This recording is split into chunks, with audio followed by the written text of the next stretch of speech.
depends. It depends on the circumstances.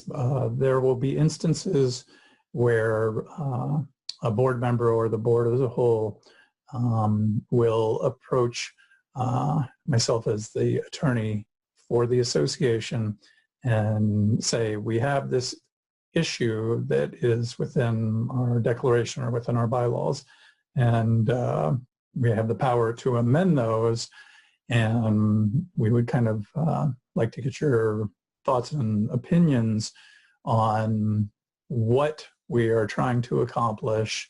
And so in that instance, then what I would do is I would make sure that the amendment that's being proposed is one that's not going to violate any of the state statutes. So that's kind of the first step. And then look at the governing documents and the particular areas within the governing documents that control that particular issue that they wish to amend.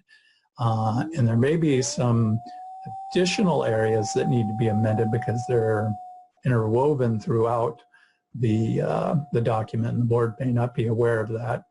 And so that's kind of the simplest case scenario. You also have kind of hot button issues, and sometimes, especially if you're going to restate the documents, and I'll get to that in just a moment, but sometimes when you have a particularly kind of controversial, so to speak, issue where the board wants to amend, or at least a portion of the board, and another portion may be against that, or the faction of the members may not like that particular amendment. One thing I suggest is to have a meeting prior to the vote being taken by either the board or the members, depending on what exactly is the requirement for the amendment. And that depends. It depends on the governing document and what you're trying to amend. It may just require a board vote, but it may also require a member vote.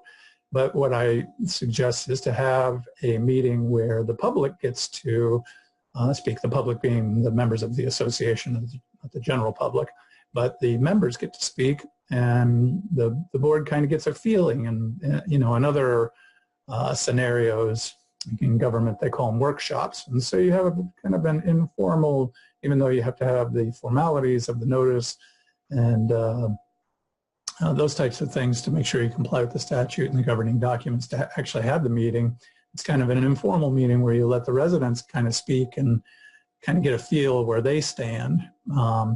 Certainly if you're going to restate the documents, I think that's a good idea. And for those unfamiliar with what that means is that if you have one or two items that you need to amend within a declaration, most declarations are close to 100 pages, if not over 100 pages. So if you have one or two items that you need to amend, then you can just draw up an amendment and have it voted on properly. And if it passes, then you actually record the amendment in the public records. However, if there are a large number of amendments that need to be made, especially with older associations that still have their original documents in place when the developer first formed the association, then you don't want a situation where you have 30 or 40 amendments, which you'll see in the public records on some associations. You have that.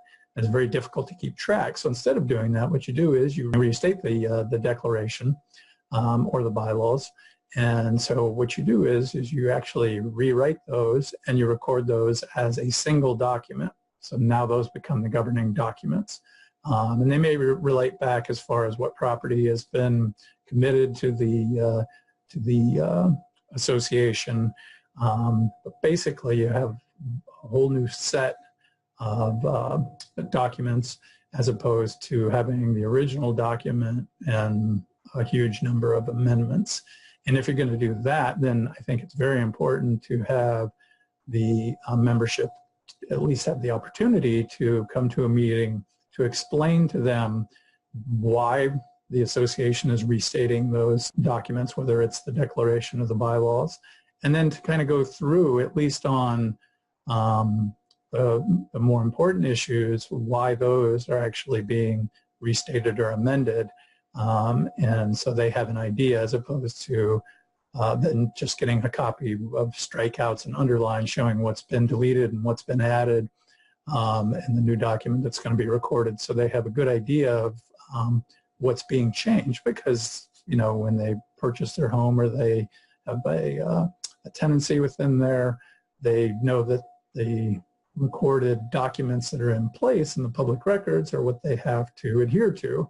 Now all of a sudden that's going to change. So it's a good idea to make sure that they are well informed about what those changes are going to be.